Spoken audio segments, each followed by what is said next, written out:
Hello, and welcome to the Empowerography Podcast.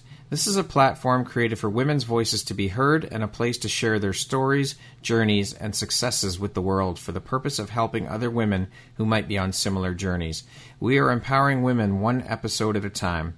I'm your host, Brad Walsh, so kick back, grab one of your favorite beverages, and enjoy the stories.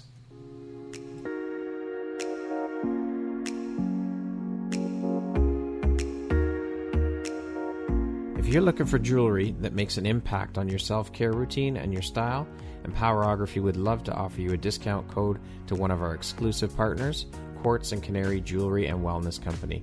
Please use code EMPOWER15 to receive 15% off upon checkout at www.quartzandcanary.com. Quartz and Canary is truly the place where spirituality meets style. Hello there, Brad Walsh here, your host of the Empowerography Podcast. Today, my guest is Raven Scott. She is an author, a podcaster, and a coach. How are you doing today, Raven? I'm great. Thank you, Brad, for having me here. Thank you so much for taking the time to be here and share a bit about your story and your journey with us today. I appreciate that. My pleasure. So let's jump right in. As I mentioned, you're an author, a podcaster. You're also a mentor, a meditation teacher, and a destiny coach. That's one hell of a resume. How do you find the time and prioritize for all that? Yes, it's quite a challenge, actually. What I do is I just focus on what needs to get done on certain days. And what I love is I've discovered that in Vedic astrology, every day has an energy and ruled by the planet. So I actually kind of plan it out and go, okay, today's all about like getting something new done. And so I'll plan and I'll edit and produce like that week's podcast that's going to be aired all in that one day. And then I'm done, like, because I harness the energy and it doesn't take forever. Whereas I've tried to do it on a different day and it literally took me all day. For those of us who don't know, what is a destiny coach? I didn't even know this was a thing. Yeah. So I discovered, again, I'm really into astrology. My friends all know me as like the go-to person, like what's going on in the planets and the energy. And so I discovered North Node, which is something not a lot of people talk about. And really what it is the energy of your destiny and what your soul is yearning toward. And I just kind of niched down out, beyond a life coach and really have the passion to just work on people's, medicine for what they're yearning toward, really gaining clarity rather than kind of continuing to be unclear in their current pattern they're in now. Uh-huh. And so that's what the destiny coach is really focusing on your life's purpose, helping you in your next right step in your journey that you're on right now. Okay. What inspires you to become a destiny coach? I would say from my own personal experience of feeling confused and lost and having done other coach programs that promised a lot and under-delivered, I was even more confused coming out of it. And I really wanted to be specific. Like, I'm not here to motivate you. I mean, I am, but not purely. Right. I'm here to empower you. I'm here to give you strategies and talk to you about, again, what your soul is desiring to do here in this life. What would you say is your favorite part of your career as a destiny coach? Just discovering each new person I meet, like their beautiful uniqueness in their charts. I also incorporate human design. Okay. So just getting to look at their charts and going, oh my goodness, and every single person is unique. What I love about combining the two is, how a lot of people say, oh yeah, I'm my sun sign, I'm a Leo, I'm a Virgo, I'm a, whatever. That really puts you in a box. And I love about what I do is just sharing with them how unique they are and sharing with them their gifts and their talents and empowering them to, harness and hone those in. Now, how long have you been coaching? I've been coaching for a year now. And you've also been teaching meditation. Do you intertwine your meditation teachings with your coaching business? Yes, I do. Yes. Okay. It's very overwhelming and also can be triggering when you get your chart read because you're like, ooh, yeah, ouch. And so I don't just completely download the entire chart to my clients. It's way too overwhelming. Right. And they kind of get glazed over look. They're like, So that's what I did at the beginning. But now I've evolved and I've realized, okay, I can't do that to people. That doesn't feel right for me. I didn't like it when it happened. And so I do 4 sessions and I read just a chunk of your chart And then I see what comes up. We talk about it. And then I do some type of energy clearing. It may involve a meditation if it needs to be something real deep and there's a trigger there. Or maybe I give them homework and we like create a mantra for them to recite and read to continue to clear out whatever came up. Now, I read that you teach your clients to shed negative patterns one step at a time to find their power and potential through healing so they can kick ass in this life. Why is this mission so personally important to you? Yes, because at one point I thought I was nothing. I thought I was not worth anything. I thought that I didn't deserve anything and had no power within me. That's why I wrote my book, because I was in an abusive relationship, but it was emotionally. So that usually when you're in an emotional relationship, they put you down to the tiny size of a bug as far as self-worth so that they can stay elevated. And so I am so passionate about everybody being able to shine their unique light and not let anyone else tell them any different, just because of my own personal experience and the heartbreak and the pain. And I was at such a low point when I was in that relationship. I kind of saw no point in living life further because it was just a continual heartbreak cycle. So it's a very personal passion of mine. In your business, do you work specifically with women only? And if so, why do you choose to work with only women? Yes, that is my audience and my clientele, and mainly because I teach and coach out of personal experience. Right. I do have past lives where I have been a man, but as far as in its personal life now, I don't have the perspective to truly help men deeply. That might be something I change and evolve. But right now where I'm at, I just passionately know the perspective and the psyche of women. And so I just want to make sure that I'm not, making anything up or, not being able to fully help them because I don't know where they're coming from. Right. You mentioned personal struggle journey yourself. Can you tell us a bit about your personal struggles and journey? Yes. Like I said, I was in a relationship with a narcissist for 10 years. In my early 20s, I met him when I was young. I met him in a safe place. We were, in church, and we were both very involved on the worship team, but it was not healthy. There can be many people in many different scenarios that have put on a really good act, but have a lot of, hurt and struggles within them. And they react differently. Some people withdraw, like myself, at more of an empath, where you kind of just think that you aren't worth anything. So you're quiet, you're withdrawn, maybe driven to be perfect. And then others react where they lash out at other people, kind of try and keep them underneath them so that they can feel better about themselves rather than, while they're masking their struggles and pain rather than actually deal with them.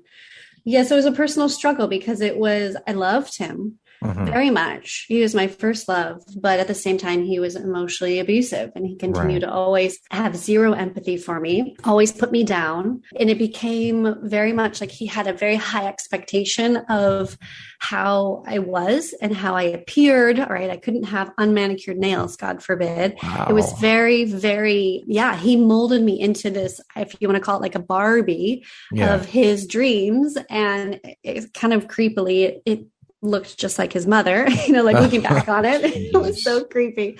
He had, much childhood issues to work through. And I have love and compassion for him now because of all that pain. That's where he was coming from. But as for me, I was very malleable, and my struggles came from, I had low self-worth. So I said, yes, this is what I should look like. And yes, I believe that this is, you have the answers versus finding the answers from within myself. How did you overcome your personal struggles in dealing with all this? Oh, well, it took me 10 years to finally wake up. And I used to beat myself up about that, but it really is perfectly normal for it to take time because you are attached, you're codependently attached to that person. So it took me, 7 times to leave. On average, in an abusive relationship, it takes 12. So if you, talking to whoever's listening, if you feel like you're an idiot for not being able to really commit and leave the first time, the second time, it keeps happening. It's perfectly normal. And, it'll happen on your divine timing. So I was able to break free from it during my Saturn return. I was about 28. And I just had this immense energy that I was ready to be responsible in my life, have a family, move forward from all of these crazy games that he kept playing and the heartbreak. And I just was like, now is the time to grow up. And he wasn't. And so much more went down in the relationship that I share in my book. But it was becoming a physically unsafe place for me because I started to really find my voice and try and speak up to him. And yeah, he didn't like that. And his words weren't working. So I found a place to, be safe and move out. The universe provided me with somebody, a roommate, and some place within 2 weeks. It was beautiful. And it was such an easy process that I was afraid to do for so many years. And so from there, it was just this journey of what happened, right? My first question was, what in the world just happened? How did I get in that? Who am I? What am I doing? And I went through this big, major identity shift and self-discovery and spiritual journey path that has led me down. It's been about 10 years now to where I'm at today. How would you say these personal struggles or experiences help shape the Raven you are, both personally and professionally today? Yeah, I don't think that I would be as grateful for what I have now, just the freedom of my own self and thoughts, the lovely, family that I have now where I live. I grew up privileged, so I really don't think I would be as grateful as I am now. And it has helped me become the coach and leader that I needed to be and give me empathy and a different side of the perspective that I needed to be able to do so. Well, you're coming from a place of having experienced it, so you can help others who are going through similar situations. Yes, exactly. Yeah. So as previously mentioned, you're a podcaster. Can you tell us a bit about your podcast, what it's called, what it's all about? Is it interview style? Is it solo? Yes, it is called Unlock Your Destiny with Raven Scott. And again, it's just talking all about your spiritual journey. And we're providing women who are lost or in transition in this life and whatever phase they are in life in their spiritual journey to find tools and empowerment through guests and through my personal coaching episodes to find their clarity, find their power, and to kick ass in this life. You also are an author. You wrote a book called The Empath and the Narcissist, a healing guide for people pleasers. Can you talk to us a bit about your book and give us a brief overview? Yes. So it absolutely is a healing guide. It actually started as a memoir out of a place where I still wasn't completely removed from the victim mentality. It was a very cathartic process to write. And in the middle of writing, I actually stopped because I was like, this is not the right place that I want to write the book. And I don't feel like it's actually going to help anybody. It's almost like a wine fest. So I stopped and I completely rewrote it and scratched that idea. And I started journaling. Actually, it took a process of writing it by hand out all of the things that have helped me in this journey to become essentially from that very low self-esteemed people pleaser who was a puppet to this very confident and powerful woman, that knows her worth and knows what she wants. And so all of the tools that I've found have been very impactful are in the end of each chapter of the book. Okay.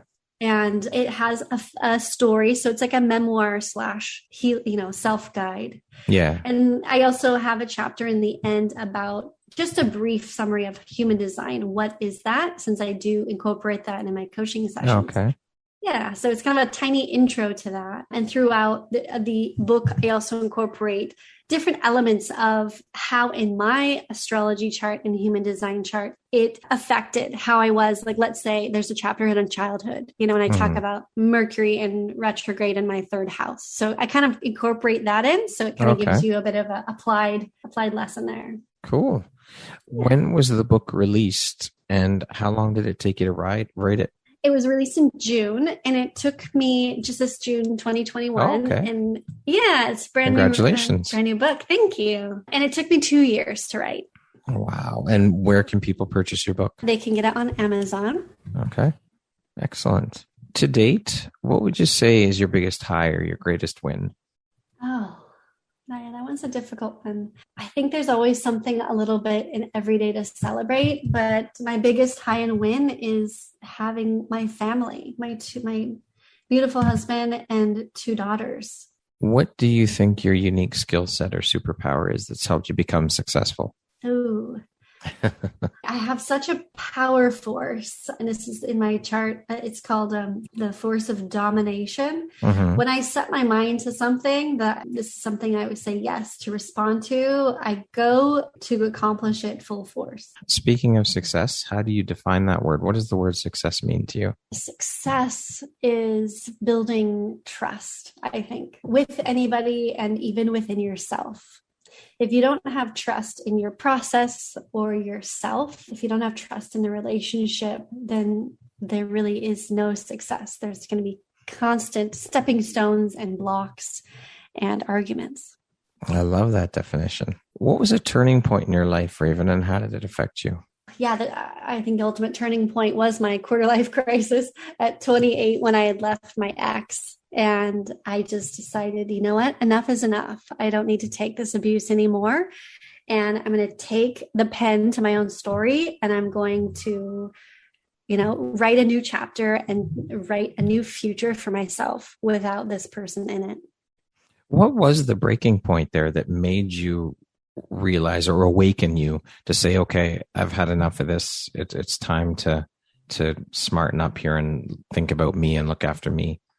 Yeah, I went on a very divinely interventioned trip to a family trip with my aunt. And just a little backstory, I really didn't talk to my own family. I adopted his as my own. Okay. I disowned my own. It was to the point where he stoked the fire of my 18-year-old rebellion, like for the whole 8 or so years of really hating them because, whatever you have as a teenager, right? Yeah. We all have these kind of angers towards our parents. So I disowned them. I didn't talk to them. So my aunt actually invited me on a trip. I said, yes. I don't know why. Honestly, it was so divine.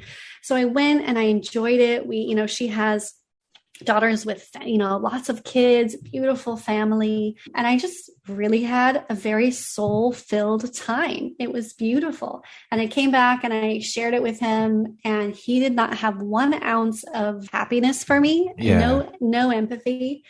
And I realized he's never going to change, like absolutely not. And he started in on lecturing me on how horrible those people are for whatever reason and whatever his beliefs were. Yeah. And I was like, he's never going to change. He's never going to hear me. That was the biggest thing too. It was so obvious he was never going to hear me. And that was the turning point. And everything kind of went downhill from there. What would you say is one of the most important things you've learned in your life? And what was your life like before learning it? And what was your life like after learning it? Oh, absolutely. It is gaining perspective and not basing my worth in what others think of me. We're going to jump into a little rapid fire section here. So the next grouping of questions just be 1, 2, 3 word answer type thing. Okay. Okay. How would you describe yourself in 1 word? Fierce. Aside from necessities, what's one thing you could not go without? Coffee. Money or fame? Money. Early bird or night owl? Early bird. If you could teach the world one thing, what would it be? Love your unique self fully. Love it. What's one thing you want but cannot buy with money? Oh, I don't know why this comes to my mind, but a rainbow. Okay. If you could change one thing about the world, what would you change? To be less judgment and more open-minded and have empathy towards each other's perspectives. What does the word empowerment mean to you? Giving strength to another. The last book or podcast I listened to or read was? Astrology University. If you had a theme song that played every time you walked into a room, what song would that be? The song Higher by Bishop Briggs. Okay. If you came with a warning label, what would yours say? Caution, she's fiery. That concludes our rapid fire section. Now back to our regularly scheduled program. Who in your life has had the biggest impact on you and why? There's a couple, but intimately in my life, my husband.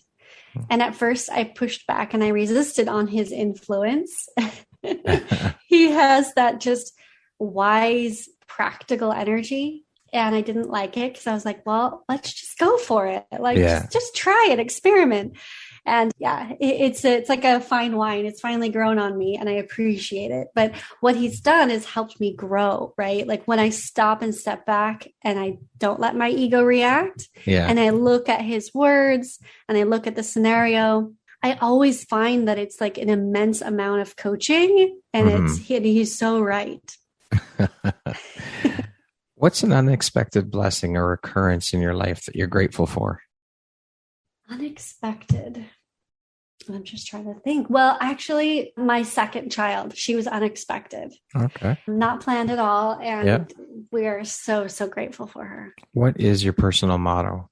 My personal motto is, when it comes to the story of your life, let no one else hold the pen. That's great. I love that. What would you say are the top three skills needed to be a successful entrepreneur? You need tenacity. Mm-hmm. I think you need strategy. So less reacting and more thinking. Yeah. Which I'm still working on. And just being a perpetual learner. Okay. What would you say is the most entrepreneurial thing about you? Yeah, I'm always learning. I'm constantly like the next new tech thing, I'm not afraid of the next upgrade on the social medias. Yeah, we are constantly learning. There's always more to learn. We can always improve for sure and expand our knowledge base. Yeah. If you could go back and give your younger self one piece of advice, what would that piece of advice be? You are worthy, beyond worthy of this guy. Like, please stop wasting your time. Lastly, if you were to deliver your last 30-second speech to the world, what would that last 30 seconds sound like? Yeah, I think it would be a combination of everything, of loving your unique self, love each other with full empathy, and, shine your light brightly, fiercely, and boldly. Beautiful. Raven, thank you so much for taking the time to be here today and share a bit about your story and your journey with us. I appreciate you, and welcome to the Empowerography community. Thank you so much for having me. It's been a real pleasure. Yeah, it's been an absolute pleasure chatting with you as well. Once again, my name is Brad Walsh, host of your Empowerography podcast. Today, my guest has been Raven Scott. She is an author, podcaster, and coach. Thanks so much, Raven. I hope you have an amazing rest of the day.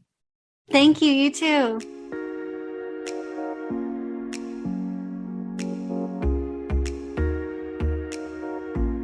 Thank you very much for listening to this podcast. If you haven't yet, please be sure to subscribe, rate, review, and share with all your friends.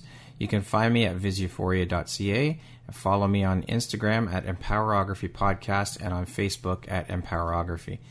Please join me next time for another inspirational story from yet another amazing woman.